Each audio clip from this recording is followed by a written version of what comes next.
आगच्छन्तु विद्यार्थिनः अष्टमं पाठं पश्यामः। जो हमारा 8वां पाठ है दयावीर कथा, यानी दयावीर की कथा, यानी जो राणा हम्मीर है वो दयावीर है, उसकी कथा का हम अध्ययन कर रहे हैं बच्चों। किस प्रकार से उसने शरणागत जो मोहम्मद शाह है, महिमा शाह नाम का जो सेनानी है, उसको शरण दी और किस प्रकार से उसको वचन देता है, इस कथा का हम अध्ययन कर रहे हैं बच्चों। इसके 2 भागों का हम अध्ययन कर चुके हैं।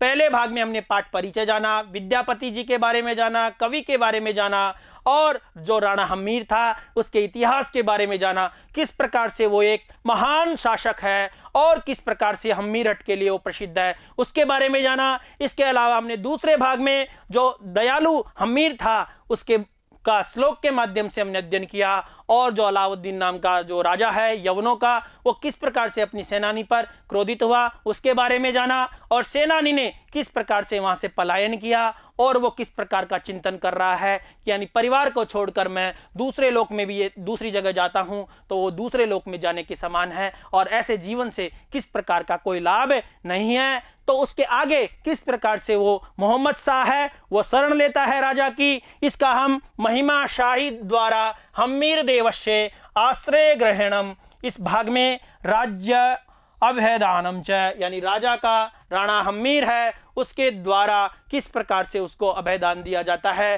तो महिमा शाही द्वारा हम्मीर देवस्य आश्रय ग्रहणम राज्ञा अभयदानम च, यानी राजा के द्वारा अभयदान किस प्रकार से दिया जाता है, आइए देखते हैं बच्चों। तद इह एव दयावीरम हम्मीर देवम समाश्रित्य तिष्ठामि इति परामर्श्य सह यवनो हम्मीर देवम उपगम्य आहा देव बिना अपराधम हंतुम उद्यतस्य स्वामिनस्त्रस्त सेना हम त्वम शरणम आगतोस्मि।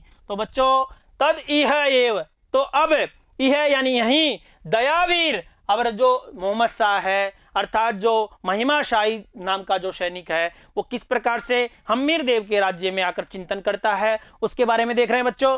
तद यह यानी अब यहीं पर दयावीरम यानी दयावीर हम्मीर देवम हम्मीर देव का क्या समाश्रित्य यानी आश्रय लेकर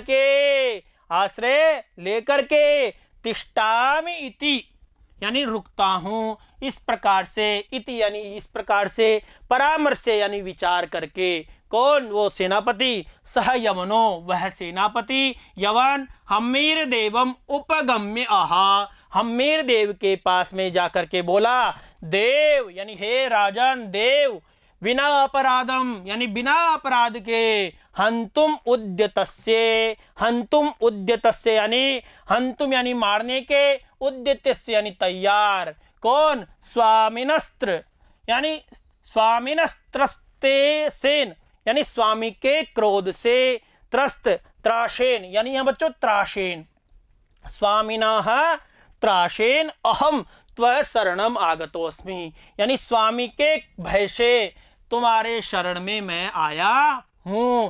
तो हमने क्या देखा कि जब वो राजा हम्मीर का राज्य देखता है, वो यवन हम्मीर का राज्य देखता है, तो वो हम्मीर देव के पास में जाने का ऐसा विचार करके वो हम्मीर देव के पास में जाकर बोलता है कि बिना अपराध के मुझे मेरे स्वामी क्या है त्राशेन उसके भय से अहम त्व शरणम आगतोस्मि मैं तुम्हारी शरण में आया हूं। यदि माम रक्षितुम शक्नोसी, तो सेनानी कह रहा है यदि माम रक्षितुम शक्नोसी, यदि तुम मुझे रक्षा करने में सक्षम हो यानी मेरी रक्षा करने में सक्षम हो, तदा विश्वासम देहि, तो क्या करो विश्वास देओ, नो चेत इतः अन्यत्र गच्छामि, तो मैं यहां से अगर तुम विश्वास नहीं देते हो तो मैं यहां से कहीं दूसरी जगह चले जाता हूं। इस प्रकार से जो सेनानी है वो हम्मीर देव से कह रहा है कि मैं अगर तुम मेरे को रक्षा का वचन नहीं देते हो तो मैं यहां से कहीं दूर चला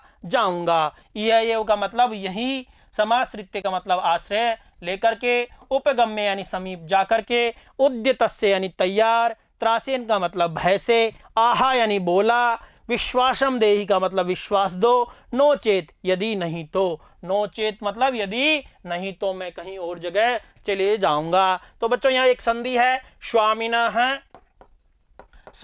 है प्लस त्राशेन, स्वामिना प्लस त्रासेन यानी स्वामी के भय से। फिर आगे अहम, इसमें अहम भी मिला हुआ है। तो बच्चों आगे भी हम इसको देखेंगे, इसका एक साथ अध्ययन कर लेते हैं कि अतः यहीं दयावीर हम्मीर देव का आश्रय लेकर ठहरता हूँ। ऐसा विचार कर वह यवन हम्मीर देव के समीप जाकर बोला, हे महाराज, मैं बिना अपराध के मारने के लिए तत्पर स्वामी के भय से आपकी शरण में आया हूँ। यदि आप मेरी रक्षा कर सकते हो तो विश्वास दो, मुझे आश्वासन दो, यदि नहीं तो मैं कहीं और चले जाता हूँ, नहीं तो मैं और कहीं जाता हूं। इस प्रकार से वो यवन कह रहा है।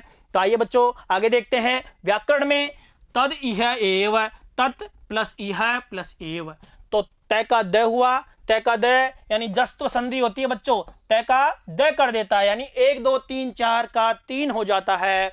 ऐसे स्थिति में तो तद इह और यहाँ ए और ए मिलकर क्या हो गया, आई हो गया, यानी यहाँ क्या हुई, वृद्धि हुई। पहले जस्त्व संधि हुई, दूसरे में वृद्धि संधि हुई। जस्त्व झलाम जशोवंती जो सूत्र है, वृद्धि राधे जो सूत्र है, उससे वृद्धि हुई। तो तदी ही एव। उसी प्रकार से समाश्रिते, सम उपसर्ग है, आंग भी उपसर्ग है, श्री धातु है और इसमें ल्यप प्रत्यय करेंगे तो ल्यप का ये बचेगा, तुक का आगम होगा, रूप बनेगा समाश्रिते यानी आश्रय लेकर के। हन तुम, हन प्लस तुमुन, हन प्लस तुमुन। उसी प्रकार से उपगम में उप उपसर्ग पूर्वकात गम धातु और ल्यप प्रत्यय जब हम करेंगे तो उपगम में यानी पाश जाकर के। उसी प्रकार से रक्षितुम, रक्ष धातु है और रक्ष में तुमन प्रत्यय करेंगे तो क्या बनेगा, रक्षितुम। क्या बनेगा बच्चों, रक्षा के लिए। तो इस प्रकार से जब वो राजा से क्या मांग रहा है, आश्वासन मांग रहा है, यदि आप मेरी रक्षा करने में समर्थ नहीं हो तो मैं कहीं और चला जाता हूं। इससे आगे हम देखते हैं बच्चों। तो आगे है राजो उवाच, हम्मीर देव क्या कह रहा है, यवन मम शरणागतम मयि जीवति यमोपि त्वं पराभवितुम न शक्नोति किम पुनर्यवन राजः तद अभयम तिष्ठ। तो बच्चों हम्मीर देव ने जब उसकी बात सुनी, महिमा शाह यानी मोहम्मद शाह जो सेनापति था, उसकी जब ये बात सुनी तो राजा ने क्या कहा, यवन, अरे यवन, मम शरणागतम यानी मम यानी मेरे, शरणागतम यानी शरण में आए हुए को, मई यानी मेरे, जीवती यानी जीवित रहने तक, यमोपि यानी स्वयं यमराज भी अर्थात मृत्यु भी, त्वाम पराभवितुम न शक्नोति तब तक तुम्हें पराभवितुम यानी पराजित करने के लिए न शक्नोति यानी सक्षम नहीं है। किम पुनर्यवन राज, तो फिर यवन राज क्या है, अर्थात आपका जो यवन राज है या मुस्लिमों का जो राजा है अलाउद्दीन खिलजी है, वो क्या चीज है। तद अभयम तिष्ठ, इसलिए तुम अभय होकर के यानी आश्वस्त होकर के, बिना डर के यहाँ पर भय रहित होकर के क्या हो, रहो। तो राजा ने जब सुना उससे तो उसने कहा कि मेरे शरण में यदि कोई भी आ जाता है तो जब तक मैं जीवित हूं तब तक उसको कोई पराजित नहीं कर सकता है, स्वयं यम भी पराजित उसको नहीं कर सकता है। किम पुनर्यवन राजा, फिर यवन राज क्या चीज है, अर्थात मुस्लिमों का राजा क्या चीज है। तद अभयम तिष्ठ, इसलिए अभय होकर के निवास करो। तो राजा बोला, हे यवन सेनापति, मेरी शरण में आए हुए तुझे मेरे जीवित रहते हुए यमराज भी पराजित करने के लिए या अपमानित करने के लिए समर्थ नहीं हो सकता है। फिर यवनों का राजा तो क्या चीज है, अर्थात वह तो कहीं भी नहीं ठहरता है, अतः तुम निडर होकर के रहो, यहाँ निवास करो। बच्चों आगे देखते हैं। यहाँ राजा हम्मीर देव की शरणागत वत्सलता एवं वीरता व्यक्त हुई है बच्चों। और इसके जो व्याकरणात्मक 2 प्रश्न हैं, राजो उवाच यानी राजा प्लस उवाच, यहाँ गुण संधि हो गई बच्चों, आ और उ मिलकर क्या हो गया, ओ हो गया, और वह क्या बनेगा, ओ। राजो उवाच तो आद गुण जो सूत्र है उससे यहाँ गुण संधि हो गई। शरणागतम यानी शरणम आगतम, शरणम आगतम यानी यहाँ द्वितीय तत्पुरुष समास होगा। द्वितीय श्रितातीत पतित गतात्य प्राप्तापन्न जो सूत्र है उससे शरण में आए हुए। तो इस प्रकार से हमने देखा कि तुम निडर रहकर यहाँ आप निवास करो, अर्थात यहाँ पर रहो। तो इस प्रकार से जब राजा ने ये बात बोली तो फिर क्या होता है, ततस्तस्य राज्यो वचनेन सह यवन सचिव तस्मिन रणस्तंभ नामनी दुर्गे निसंकम उवास है। तो राजा ने कहा कि तुम अभय होकर के यहाँ निवास करो। तो उसके बाद में ततस्तस्य राज्यो, उसके राजा के वचनों से, राजा के वचनों के द्वारा, शह यवनस्तस्मिन, वह यवन, वह मुस्लिम शासक जो सेनानी था, रणस्तंभ नामनी यानी रणथंबोर नाम के दुर्गे यानी दुर्ग में निसंकम उवास है, उसने शंका रहित निवास किया। जब राजा ने ये वचन बोले और उसके बाद में उन वचनों के बाद में उसने मोहम्मद शाह ने रणथंबोर दुर्ग के अंदर बिना शंका के, बिना डर के निवास किया। क्रमेण यवन राज तत्रावस्थितम तम विदित्वा, और फिर धीरे धीरे क्रम के द्वारा, क्रम से जब पता चला कि यवन राज तत्रावस्थितम यानी यवन राज ने, जो अलाउद्दीन खिलजी था, उसने वहां पर स्थित होते हुए, तम विदित्वा उसको जान करके, परम सामर्श करितुरग पदादति पदाघातई धरित्रीम चालयन दुर्गम आगत्य हम्मीर देवेन शाकम युद्धम कृतवान परम जयम न लब्धवान। तो जब वो वहां पर निवास करता है, निवास करने के बाद में धीरे धीरे उसको पता लगा, तो उसने वहां जानकर, तब विदित्व यानी उसको जान करके, परम सामर्श यानी अत्यधिक क्रोध प्रकट किया। करी तुरग पदादति यानी करी यानी हाथी, और तुरग का मतलब घोड़ा, पदादति और पैदल के द्वारा, पादाघातई धरित्रीम और पैरों के आघात से, पैरों के आघात से यानी पैरों की चाल से, धरित्रीम यानी धरती पर, चाल यानी चलाते हुए, कपाते हुए, दुर्गम आगत्य दुर्ग में आकर के, हम्मीर देवेन शाकम युद्धम कृतवान, हम्मीर देव के साथ में युद्ध किया। तो बच्चों यहाँ तृतीय विभक्ति है, सह साकम समम सार्धम के योग में तृतीय विभक्ति, तो युद्धम कृतवान तो उसके साथ में युद्ध किया। परम जयम न लब्धवान, परंतु उसको जय प्राप्त नहीं हुई।